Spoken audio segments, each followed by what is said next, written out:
ございます。オロロンラインを端から端まで走る車中泊旅、本日2日目ですね。今日の朝めちゃくちゃ寒くて何回も目覚めちゃったね。さあ、それでは片付けて出発の準備いたしましょうか。朝食も軽く食べていきましょう。本日の朝食ですが、このセコマのザンタレ卵サンド、これをそのまま食べる予定だったんですけど、寒いので温めて食べましょう。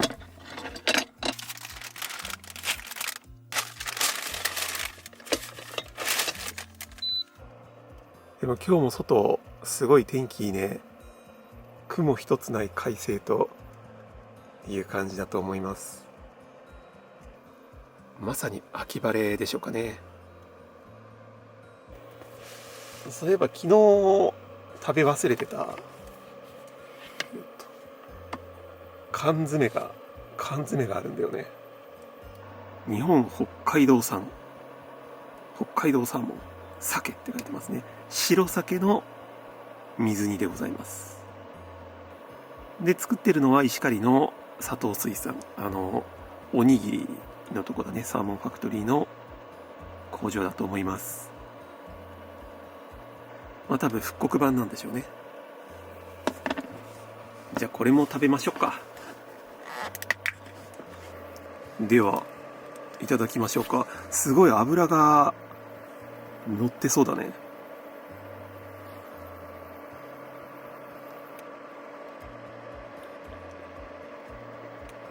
サバ缶の酒、うまそう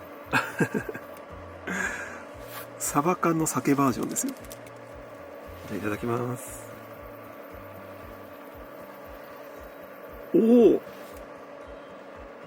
思った以上に脂乗ってますね。パッサパサの秋鮭を想像してたんですけど、めちゃくちゃ脂乗ってますよ。で、サバ缶のように骨まで食べることができます。しかもサバよりもちょっと身が柔らかいんだよね。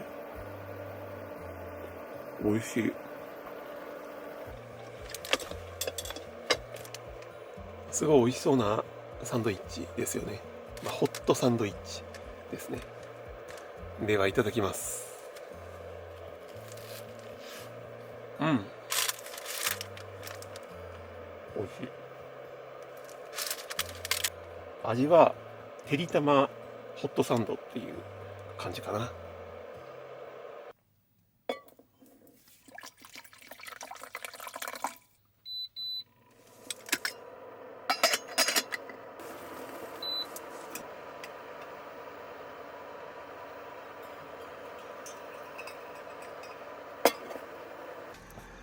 さあ、それではコーヒー飲んだら出発いたしましょうか。ちょうど太陽が昇ってきましたね。気持ちいいね。太陽が完全に昇りました。今日も気持ちのいい一日になりそうです。じゃあコーヒー全部飲んだら出発しましょうか。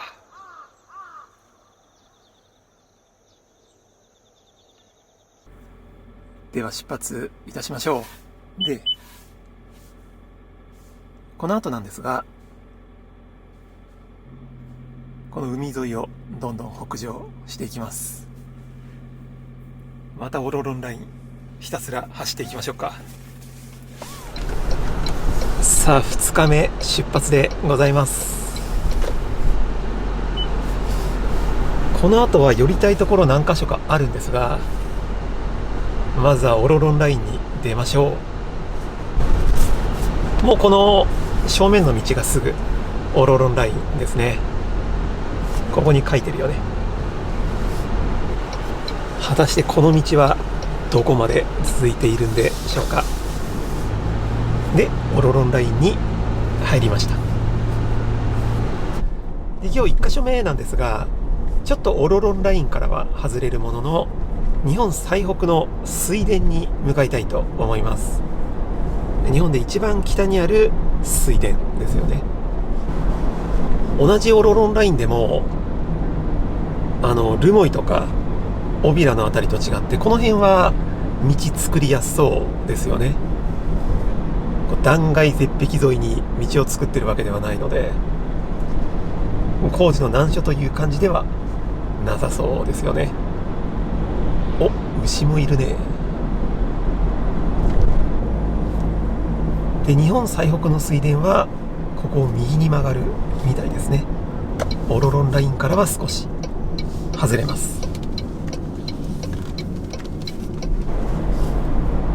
ちなみに今見えてる範囲に水田はないかな。牧草地帯っていう感じじゃないかな。北海道お米の生産量もすごく多くて、だいたいお米の産地だと旭川周辺かな、東川町とかあの辺がお米たくさん取れてるのと、あとは空知でしょうかね、深川周辺なんかは米どころだと思います。さあ、この辺りみたいでございます。どこだろう。あ、この左側じゃない？おお、多分ここだ。あ、看板もありますよ。日本最北の水田入り口。日本最北の水田500メートル先。ここがそうなんだね。お米を作れるここが北限の地っていうことなんだと思います。日本最北の水田がもうちょい北だね。結構偏僻なとこにありそうですが、ここ入ってっていいのかな。まあ看板があるぐらいなんで多分いいんでしょうね。あった、ここだ。ちゃんと書いてますね。では降りてみましょうか。ちょっと待って、外気温が11度しかありませんよ。東京の真冬の日中の気温ですよね。寒い。2週間前の猛暑日、寝苦しい夜はどこに行ったんだっていうぐらい急激に気温下がりましたね。さあ、ここが日本最北の水田でございます。遠別町が日本最北の米どころとして良質の米が生産できるのには理由があります。日本海を流れる対馬海流により気候が穏やかであること、そして米作りに携わる人々がたゆまぬ苦労と努力を続けていることで、遠別町は指折りのもち米生産地となっているのです。もち米なんだ。これが日本最北の水田でございます。収穫を前にして神戸を垂れた状態になっていますね。なんか美味しそう。もともと北海道は寒くてお米の生産には適してなかったみたいなんですが、たくさんの人が苦労してこうして北海道でも育てられるようになっただけじゃなく、こんな北の方まで栽培が可能になっているみたいですね。こっからさらに北に行くとちょっと気候的に難しいのかもしれませんが、この遠別では美味しそうなお米が育っております。もうすぐ新米の時期ですね。では日本最北の水田見ることができたので、再びオロロンラインに戻りましょうか。太陽の日差しがあったかいジャンバーなしの僕には太陽の日差しが本当ありがたいですね。ではこの後なんですが、一旦オロロンラインに戻ってさらに北上していきます。で、手塩町に遺跡があるらしいんだよね。オロロンライン走っていくとすぐ横にあると思うので、ここに立ち寄ってみましょうか。では向かいたいと思います。前からこの日本最北の水田には来てみたかったので、ちょうど来られてよかったね。しかも収穫直前のいい時期でございますよ。こっからオロロンラインかな。国道232号線に戻りましょう。で、手塩の道の駅あたりでまたオロロンラインちょっと分岐するんだよね。なのでそのあたりに行ったらもう一度ナビチェックしてみたいなと思います。これでオロロンラインに戻りましたね。さあ、手塩の市街地に入りましたが、オロロンラインを進むにはここら辺から左折なんだよね。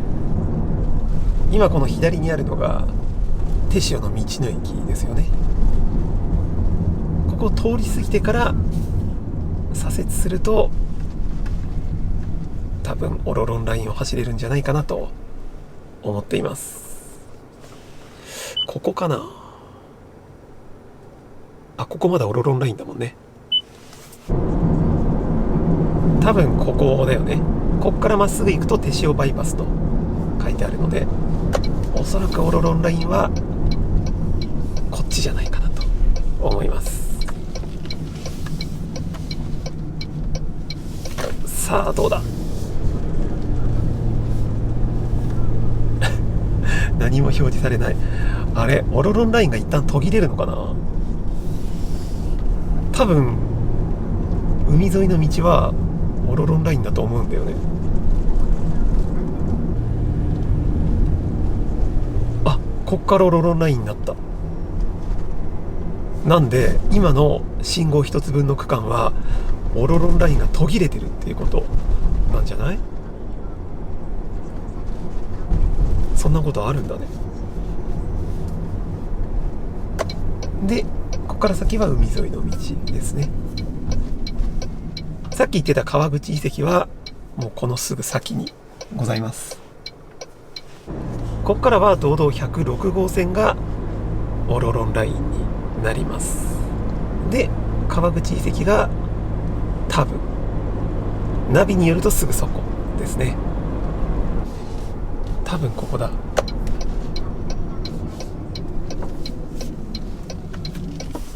ここですね。ではちょっと行ってみましょうか。うわ、熊出るなこれ到着でございます。川口遺跡風景林。この先に竪穴式住居があるんだね。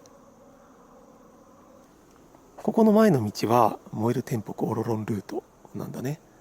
イコールオロロンラインっていうことですよね。現在地は北海道のこの辺り、ここだね。じゃんめっちゃ怖そうなクマさんがいるんじゃない？では行きましょう。あ、受付簿があるんだ。書いていこうかな。さあ、それじゃあ参りましょう。ほんと時間帯的に非常に危険なので、これガチで発射できる準備していきましょうか。幸いここはあまりこう草が高くないんだよね。なのでクマを発見しやすいですし、クマも僕を発見しやすいと思います。あ、手塩川行けるんだ。どうしよう。まずは竪穴式住居見てみましょうか。26メートルなんですぐそこだと思います。あったね。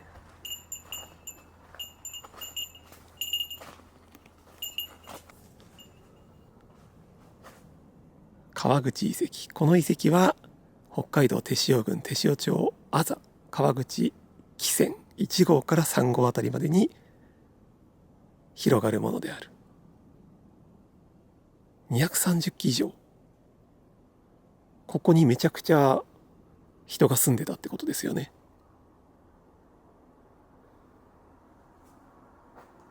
竪穴遺跡と書いてあります。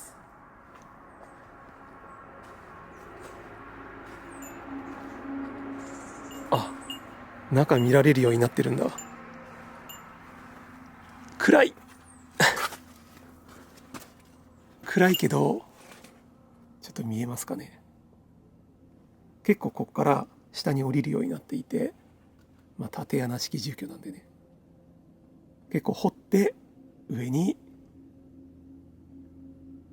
藁の屋根をかぶせてるっていう感じでしょうかね。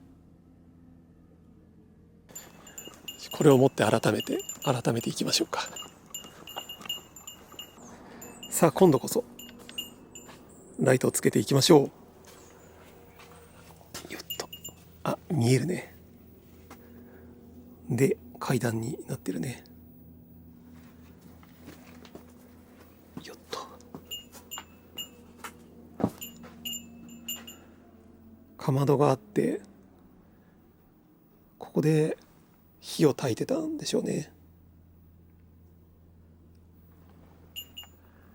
きちんと換気の穴もついていて、多分中は煙たくないようになってるんだと思います。広さはそうだね、8畳から10畳ぐらいのスペースになってますね。昔の人はここで生活していたんだと思います。夏涼しく冬は暖かい、そんな住居だったんじゃないでしょうか。なんかちょっと秘密基地っぽくてかっこいいですね。よっと。でここまっすぐ行くと88カ所霊場があるらしいんですが、こっちはいいかな。手塩川見に行きましょうか。さっきの分岐をまっすぐ行くと手塩川が見えるらしいので、そっちに行ってみたいと思います。55メートルなんですぐですよね。ちょっと先客がいないか、熊的な先客がいないか。大丈夫そうだね。おお、すごい気持ちいい。いやいや、ここはいいね。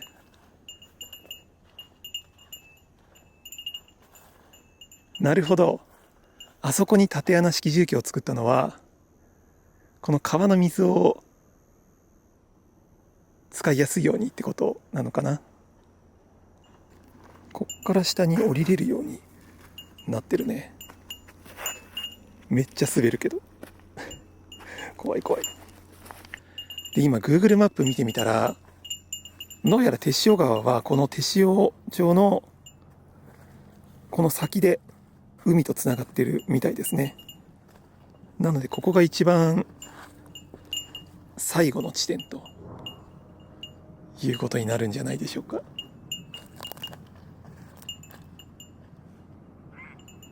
多分この先のところで海に合流してるんだと思います。めっちゃでかい川だよね。今この天塩川のすぐ前に立ってますが、すぐ下のさっきの道の駅のあたりで、ここでね海とつながってますよね。多分あのあたりから海につながってるんじゃないかなと思います。松浦武四郎はこの天塩川に沿って結構歩いてましたよね。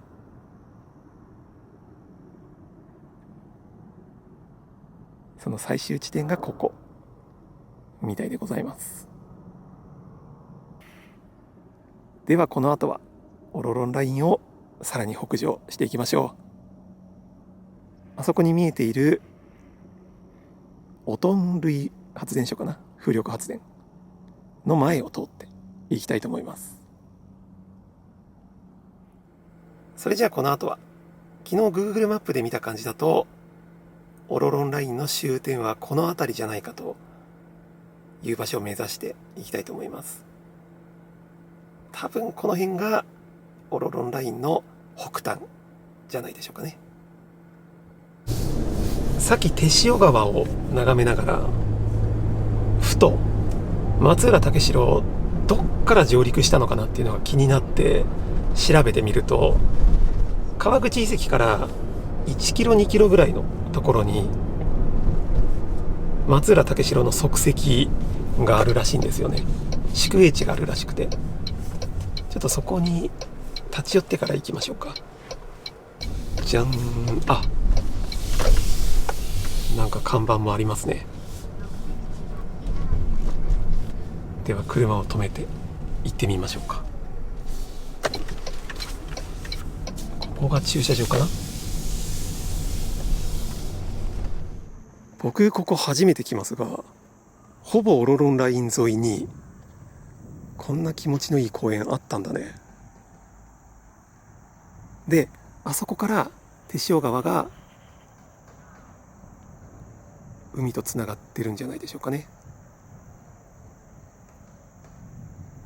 手塩川の一番端っこ部分にある公園でございます。で、ここに松浦武四郎のなんと調査準備って書いてるね。今まで行った宿営地だとここ何泊目とか何日目って書いてたんですが、ここ出発前の準備の場所ですよね。いろんなところで見てきた松浦武四郎のこの足跡ですが、ついに一番最初の一番、現在地手塩に来ましたね。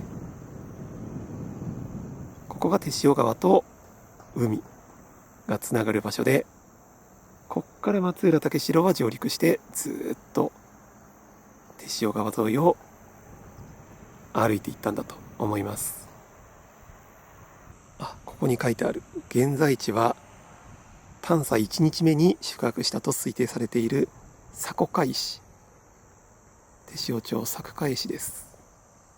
武四郎はこの地でアイヌの人々の温かい心に触れましたと。なんかついに松浦武四郎最初の地に来たっていう感じですね。そっか、松浦武四郎もこのオロロンライン沿いからスタートしたんですね。手塩川からときめきの海へ。上空の写真見るとつながってる様子がわかりますね。すごい。ずっと手塩川が流れてきて、こっから海に流れ込んでるんだね。そしてオロロンラインはこの手塩川のそばを走っている、多分この道だと思います。それではオロロンライン北上していきましょうか。利尻富士もここから綺麗に見えます。では今度こそこのオロロンラインを進んでいきましょう。ここからは堂々だね。堂々の海沿いを進んでいきたいと思います。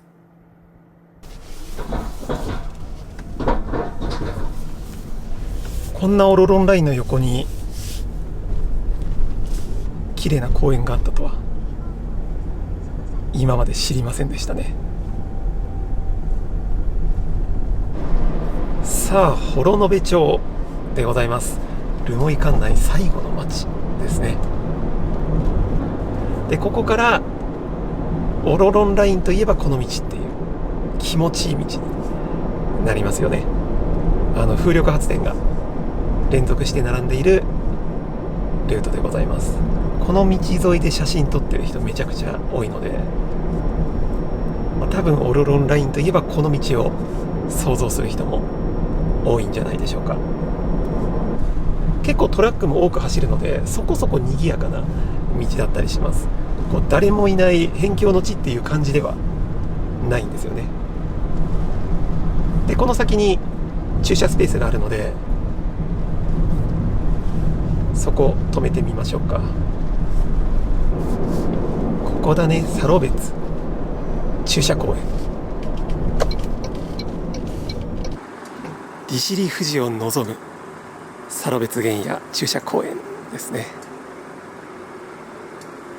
正面に見えているのがまさに利尻富士でございます。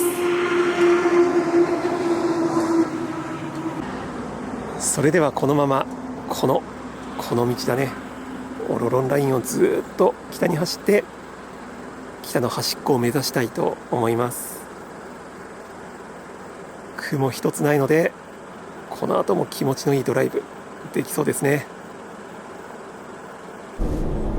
ではどんどん進んでいきましょう。午前中には余裕で北の端っこに到着できそうだね。一応ここから40キロぐらい先に端っこっぽいところはあると思います。その辺遺跡もまたあるみたいなので、せっかくなんで寄っていきましょうか。こっから豊富町だね。酪農の町豊富町に入りました。右側には牧草ロールがたくさんビニールにくるまって入ってますよね。あ、来ましたよ。ついに稚内市、稚内に入りました。ゴールはもうすぐですね。どっかこの辺車止めるスペースないかな。お、ここに止めれるかな。よいしょ。わお、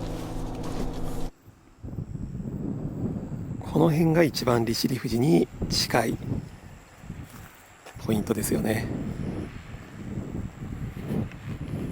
今日天気がいいので、なんかこう岩肌の凸凹感が見えてます。島っていうより海にボーンと山があるような、そんな島ではないでしょうか。あ、今日礼文島も見えるね。こっち礼文じゃないでしょうかね。では少し休憩もできたので、ラスト20キロぐらいかな、走っていきましょうか。出発でございます。一応ナビによると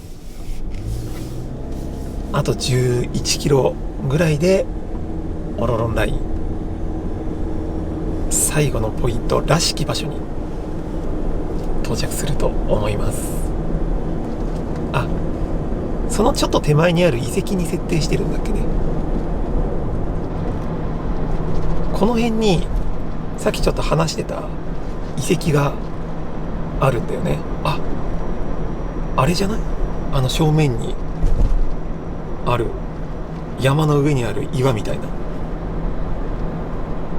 多分あの辺が遺跡なんですよね。でここ寄ってから行こうかと思いましたが、先にオロロンラインの端っこを確認してから帰りにここ寄りましょうか。でこのまま106号線を稚内方面に行くとオロロンラインですね。さあそろそろでございます。 Google マップで事前に調べた感じだと、この二股部分から先にオロロンラインっていう文字はなかったんだよね。106、106号線行くと手塩バイパスかな。で左曲がるとそうやサンセットロードになるはずなので、まずはちょっと左曲がってみましょうか。こっち行くとオロロンラインじゃなくなるはずですね。あ、そうだね、道道254号線になったね。ではちょっとその辺りで U ターンして上に登ってみましょうか。さあ U ターンいたしました。でここを106号線側に登っていくとどうなるかな。これ右がオロロンラインですよね。ここを登っていくと、あれオロロンラインかな。まだちょっとまだ続くみたいだね。そっか、 Google マップとこのナビのオロロンラインの端っこは違うのかもしれないね。ちょっとこのオロロンラインの文字が消えるまでずっと進んでいきましょう。どこまで続いてるんだろうね。ここまっすぐ行くとノシャップ岬まで続いてるんだよね、この道。なんでもしかするとオロロンラインは一旦中に入ってノシャップ岬まで続いてる説もうちょっと出てきたね。あ、ちょっと待って、ここにオロロンラインって書いてるんで、稚内駅の目の前までじゃない？ 106 号線通って今ここなんですけど、ここ右折だよね。さあいよいよラストでしょうかね。あ、まっすぐ行くと254なんだ。なんで106号線はここ右折だよね。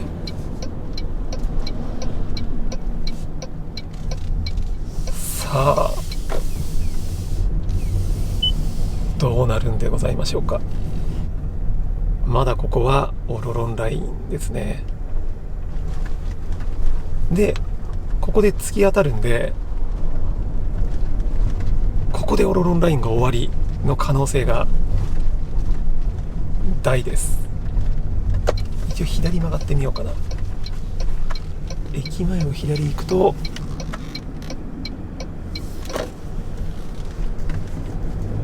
オロロンラインではなくなるよね。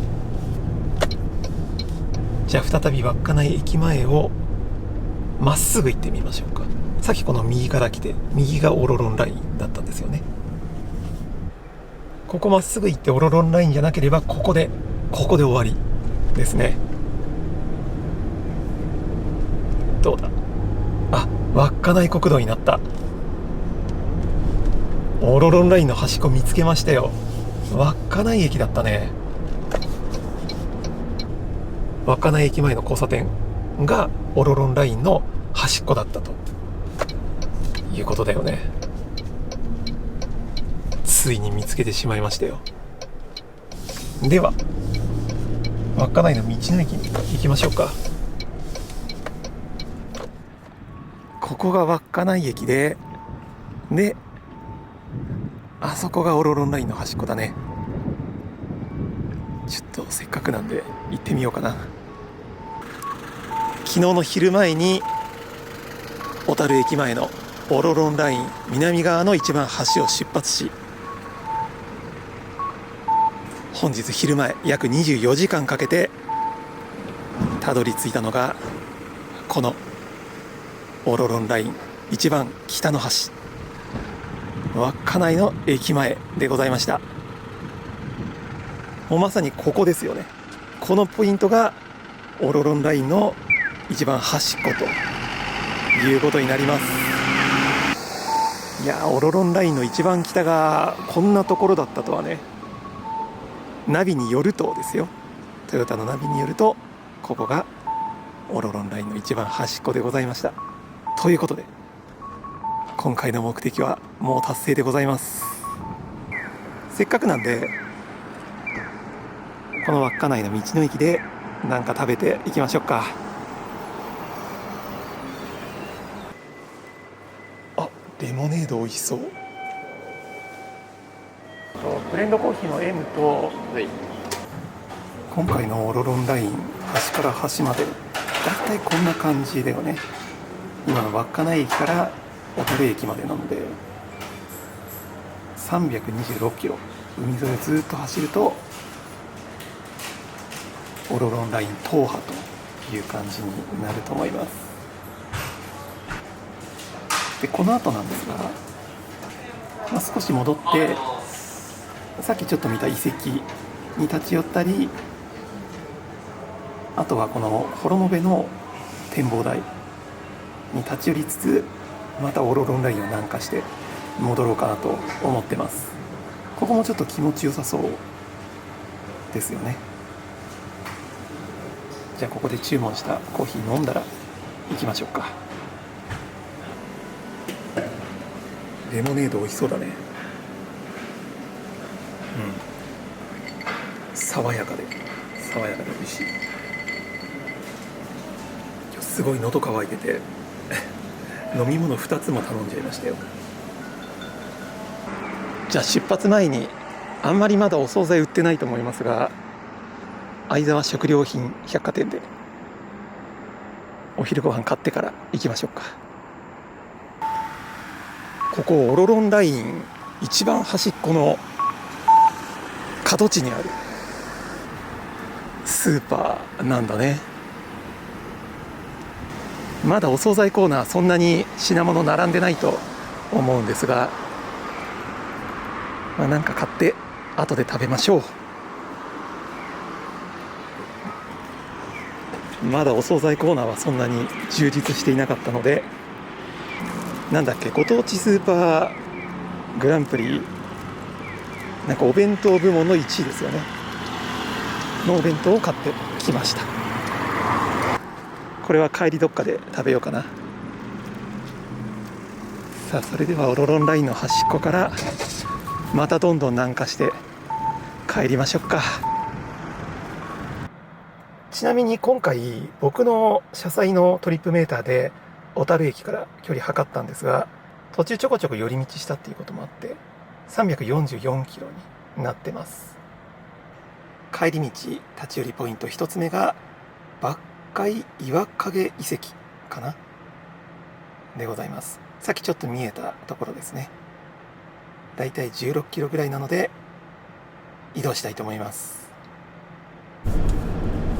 ではオロロンラインの北端からまだ帰りましょう。ここの交差点を曲がるとオロロンラインですね。まさにここが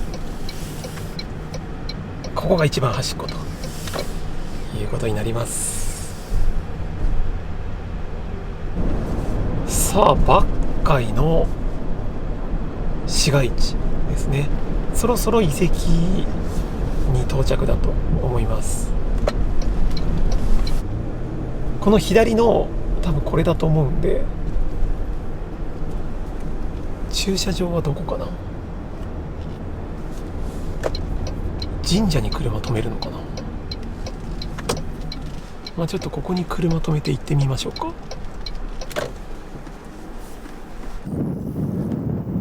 到着でございます。これは神社だよね。で多分遺跡がこれじゃないかな。看板ございましたよ。ここだちょっと待って、すごい中歩いていかなきゃダメだね。よっと。史跡抜海岩影遺跡。遺跡は宗谷本線抜海駅の南西方向約3キロに位置し、標高5メートルの抜海神社敷地内にある抜海岩と呼ばれる、これが抜海岩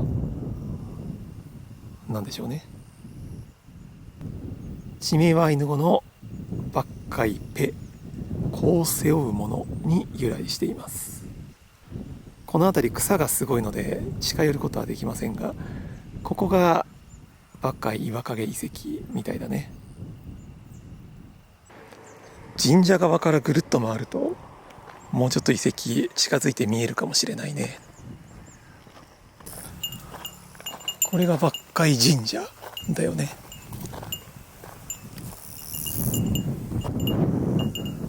でこの辺が多分遺跡なんだと思います。ここ登れるのかな。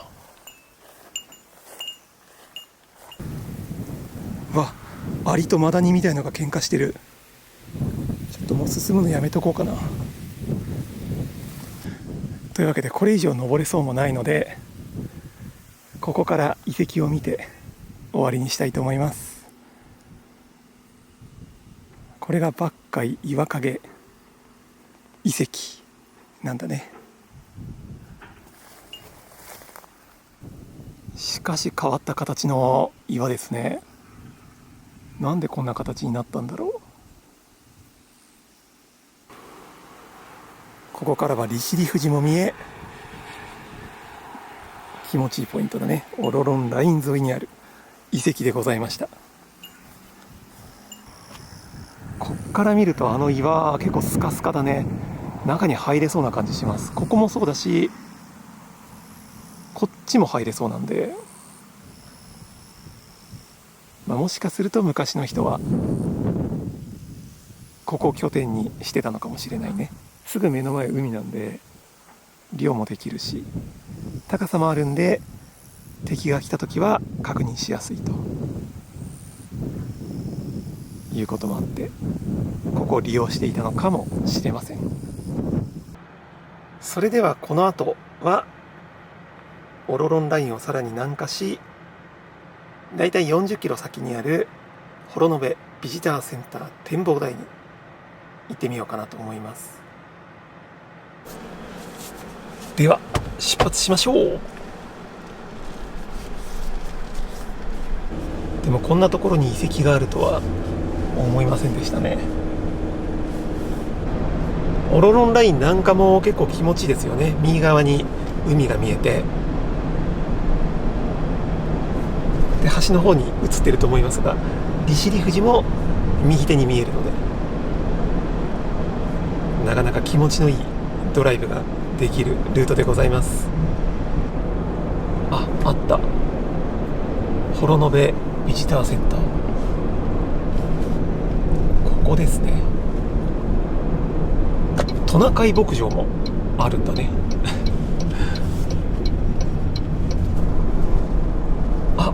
あれだ右手側に展望台がありますよ。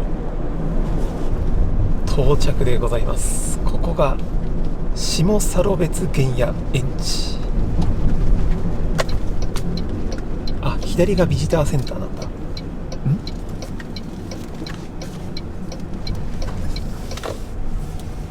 展望台はこっからだよね。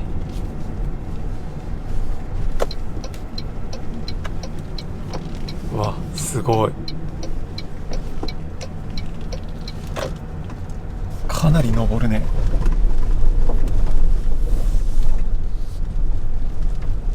では行ってまいりましょうか。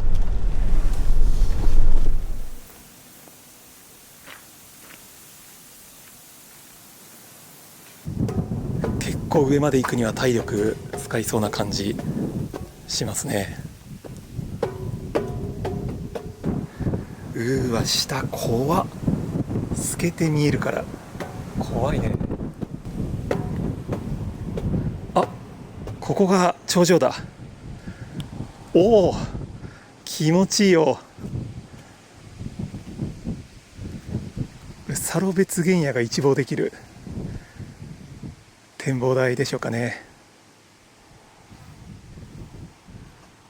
あっちにオトン類発電所も見えますよ。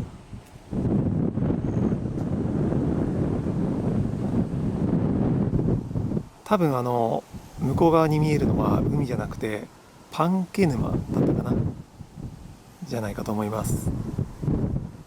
で手前にある沼はちょっと名前分かりませんが、歩いて行けそうだね。木道みたいなのがついてるので、多分ビジターセンターから歩いて行けるんだと思います。もちろん海の方には利尻富士も見えております。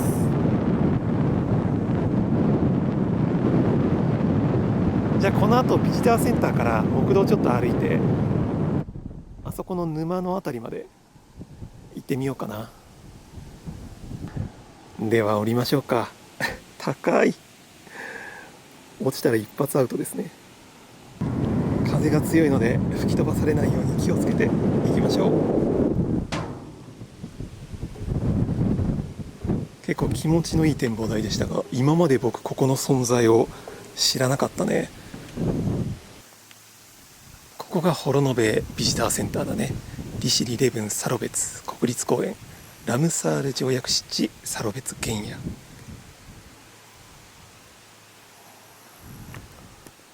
下サロベツ原野園地案内図。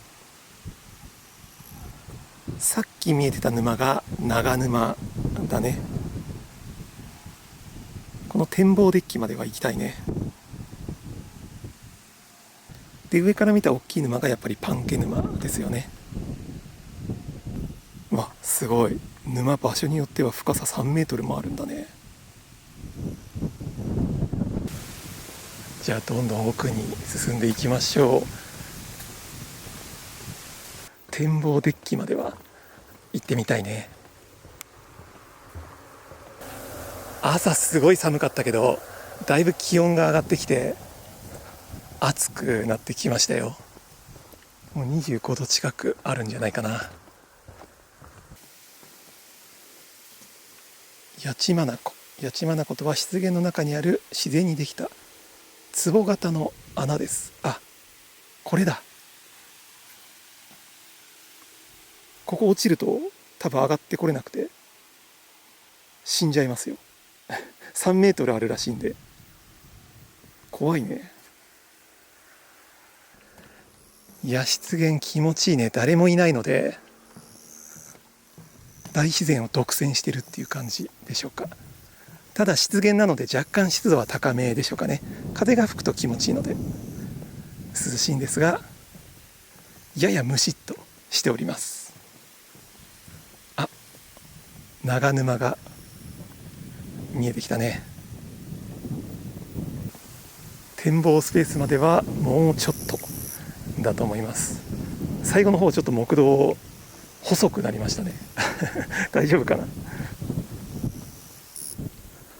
到着だね。そんなに遠くなかったですよ。多分1キロもないので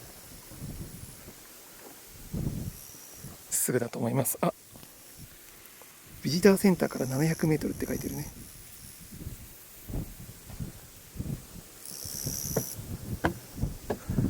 おー、気持ちいいね。かつて長沼は川だった。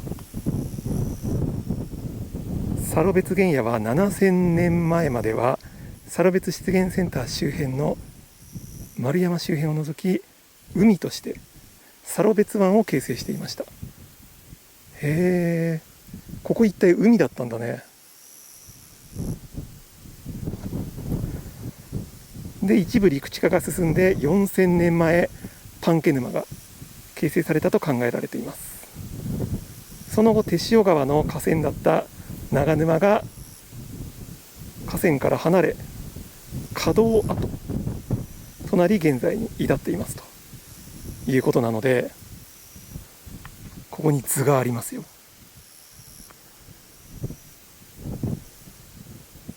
へえ。なのでこのでっかい長沼はもともと手塩川の一部だったんでしょうね。結構大きな沼だね。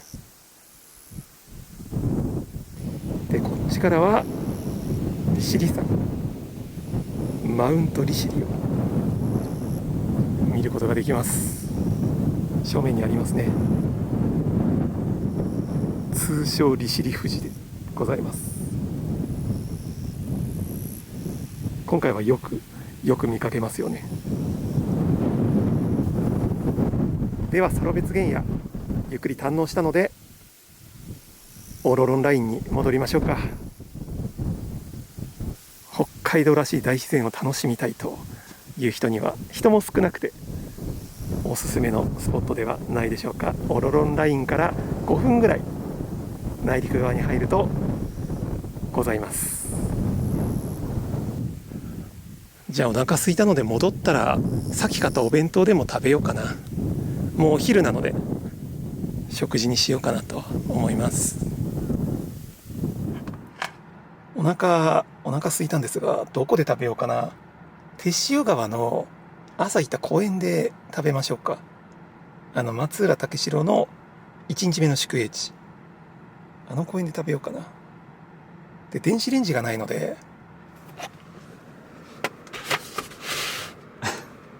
ここに置いてちょっと温めていこうかな。ここめちゃくちゃ暑いもんね。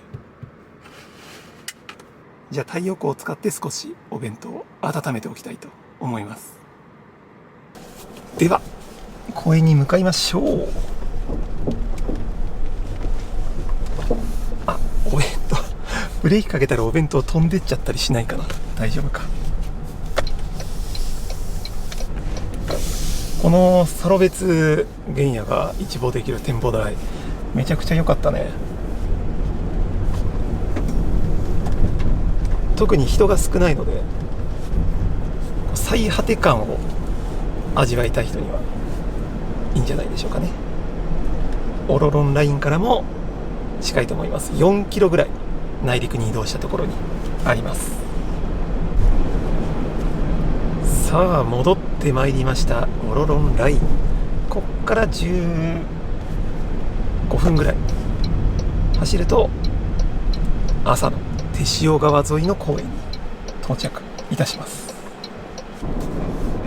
で、ここかな。ここを右折すると公園に入れると思います。コープ札幌のトドックがあるところだね。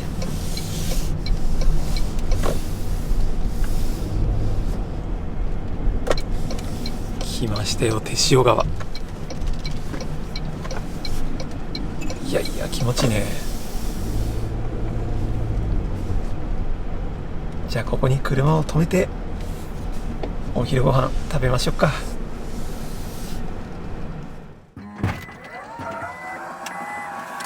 おー、気持ちいい。手塩川を眺めながらご飯食べましょうか。今日のお昼ご飯は相沢食料百貨店の酒粕漬け焼き弁当。僕が勝手に美味しいって言ってるだけじゃなく、日本ご当地スーパーグランプリ飯部門でしたっけの1位グランプリのお弁当ですよね。なんかここのお弁当はあれだね、若い人向きっていうよりも塩分控えめであまり油っぽくないご飯が好きな人向けなんで、50代とか60代ぐらいの人向けのお弁当だとめちゃくちゃ美味しいですね。あまり温まっててほしくないサラダとか漬物がしっかり温かくなってるね。この手塩の公園めっちゃおすすめだね。トイレもあるし気持ちいいし人も少ないし、ご飯ポイントとしては最高じゃないでしょうかね。で、この焼き鮭が美味しいんだよね。うまい。今回ナビに表示されているオロロンラインの端から端まで走りましたが、途中できるだけ今まで行ったことのないところに立ち寄りながら行ったんですよね。なんで僕としても楽しかったですね。やっぱり行ったことのないところに行くというのが楽しいよね。ワクワクします。じゃあこれ食べたらオロロン町のモニュメントに向かいましょうか。さあそれではご飯も食べたのでオロロン町のモニュメントまで約60キロ移動いたしましょう。さあオロロンラインに戻りました。どんどん南下していきましょう。今日は波穏やかですね。台風が多分近づいてきてるんだけど、この辺はまだ影響ないみたいだね。さあ、もうちょっとで諸山別にあるオロロン町のモニュメントに到着いたします。お、見えてきましたね。左側にいるのがオロロン町でございます。ではここに立ち寄ってみましょうか。ここ車入れるようになってるんだよね。これがオロロン町ですね。正式には海ガラスかな。もともとこの辺りにもいたらしいんですが、今はテウリ島にコロニーがあるだけでしたっけね。かなり数は少なくなっているらしいです。テウリ島はあそこだね。この海ガラス、鳴き声がオロローンって僕聞いたことないけどね、オロローンって鳴くらしいので、オロロン町と通称オロロン町というみたいだね。で、その海ガラスオロロン町がいたこの道をオロロンラインと呼んだらしいです。オロロンラインの一番南がトヨタのナビによると小樽駅の前の国道5号線だったよね。で、一番北側が稚内駅の前の道道106号線が、端っこと端っこでした。これはトヨタのナビだとそう表示されるんですが、違うナビとか、あとは地図アプリによってもちょっと表示は違ってくるかもしれないです。というわけで今回の動画はこのオロロン町を見ながらお別れといたしましょう。普段オロロンラインを端っこから端っこまで走るということはほとんどないので、僕もかなり楽しめたドライブ旅になりました。今日は昨日よりも暖かく26度ぐらいかな。でも風は冷たいのですごく過ごしやすい時期です。北海道ドライブ旅するなら、個人的にはこの時期9月上旬ぐらいがおすすめかなと。寒さ対策はね、しっかりしておすすめかなと思います。というわけで今回の動画はこれで終了となります。また次回の旅をお楽しみに。こんなじっくりこの像を見たの初めてだねペンギンみたいな鳥です。